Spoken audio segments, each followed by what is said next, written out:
Rob, as education critic, I know you've thought a lot about the public schools recently, and I wanted to ask you about some of your reflections on the purpose of the public schools and what you see as the goals we should have for our public schools.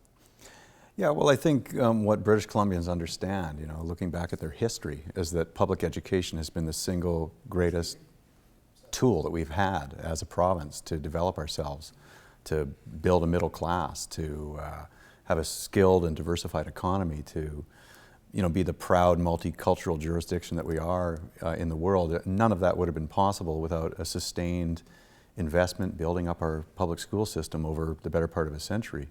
And I think, drawing on those lessons of history as we look ahead to the challenges that the future may have in a globalized world that we live in, education is even more important and relevant for governments to take seriously as a way to make sure that they're sustaining a prosperous course as a place to live. And that's really what's missing. That's what's been neglected for the past 15 years under the current government, is we've had a sustained period of underinvestment in education relative to other provinces, relative to North America, and relative to other parts of the world.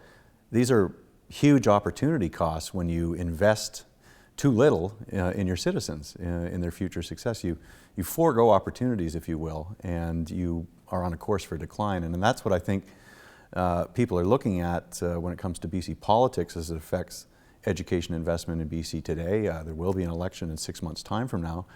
These are some of the contrasts that British Columbians are going to have to think about. It seems to make some burdens fall on parents. That is, the way the schools are funded right now. From what I hear, parents fundraise for their schools and provide some of what we would consider the necessities of education for their schools. I wasn't used to that. Were you used to that? I think a lot of people who aren't, say, directly involved in the school system today as either a parent or a grandparent or a student would be shocked and surprised to see what has disappeared in terms of the package of what we consider basically funded elements of the school system. So yeah, parent advisory committees in schools around BC are overloaded with the sorts of things they're having to raise money for. Even just safety equipment in schools, let alone the kinds of technology that you would expect in a school system that's contemporary. The list is endless. Do you think these inequities fall evenly across the province, or on some places and people more than others?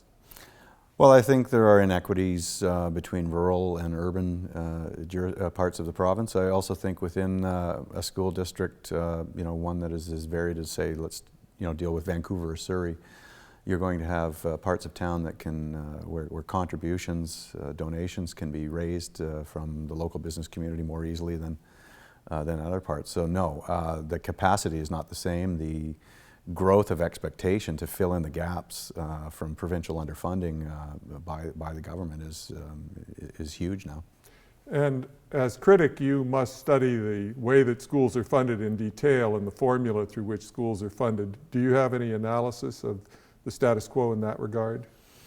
Well, I think, especially coming after the Supreme Court decision, where the government and Christy Clark herself has, really waged a struggle for 14 years to justify shredding contracts that they held with teachers to make class sizes larger and remove special education requirements.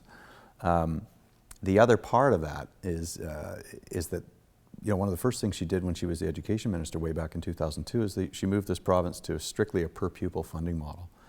So we lost something that was a little bit more nimble and flexible and able to account for regional differences or different school setting differences in the funding model. And that was a way to do two things. One, to put all the pressure on school districts to make cuts and take the political heat for it, but also just a way to lower the overall amount that was going into our school system. And the big losers have been families of all types, particularly parents of special needs learners in our school system, but really everybody involved has lost out, because today we're $1,000 below the national average, BC students, in terms of funding by this government. We've gone from the second best funded K-12 education system in Canada to today we're the second worst.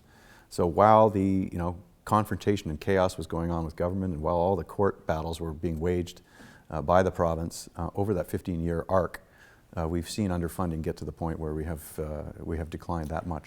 So you find those figures convincing? They are disputed by the ministry.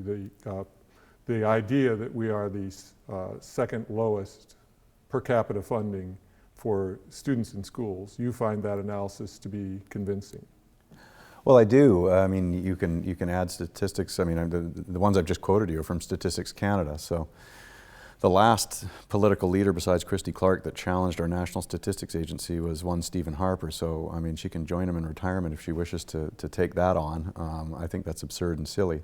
But whether it's the Conference Board of Canada or even the Fraser Institute most recently confirmed that education spending in BC is the second lowest in the country. So I find all sorts of things persuasive, but what I find most persuasive is the stories that I get from real people involved in the education system, parents who are concerned that their kid has to wait 2, 3, even 4 or 5 years to get a learning assessment before they can identify an individual learning plan that's going to help that kid succeed in our schools. I mean, that should just not be happening in British Columbia, but that's the reality on the ground, unfortunately, in many parts of our school system. And the Supreme Court of Canada decision, do you expect that to make a significant change in the near future in the life of schools here in British Columbia? Well, there's a lot of unknowns there, but I think parents will well understand that as a result of that decision, they will have smaller kindergarten classes, smaller grade 1, 2, 3 classes. They will have a government that has been so reluctant to make new investment to keep pace with what other provinces are doing with their education systems. This will compel them by court order, if you will, to add back funding that they stripped out of our school system. So I think most people are celebrating this as a victory. What is unknown, though, is that the government that was found guilty of failing to negotiate in good faith with the province's teachers is now in charge of trying to negotiate what that court order is looking like. So there's a trust factor that is missing.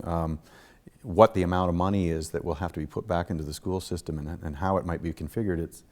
What's really unfortunate is we don't have a good relationship between government and the teachers, that there hasn't been a fostering of a collaboration and collegiality between the goals of the Ministry of Education and our professional teachers in BC. If we had a much more mature relationship, which I think would be one of our key goals if we formed the next government, more things would be possible. I think there probably is a conversation about not simply going back to what we had, but moving forward as what I called a sustained investment in ramping up the kinds of things we'd like to see in K-12 education.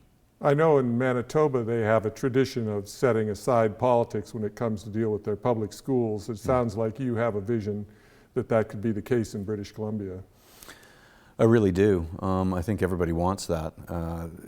There's a lot of exhaustion by people who are involved with the education sector, particularly parents who've had to endure so much. I mean, in 2014 we had the longest school disruption in BC history, ever. So people have had to put up with a lot of uncertainty in their children's lives and their own schedules for their families.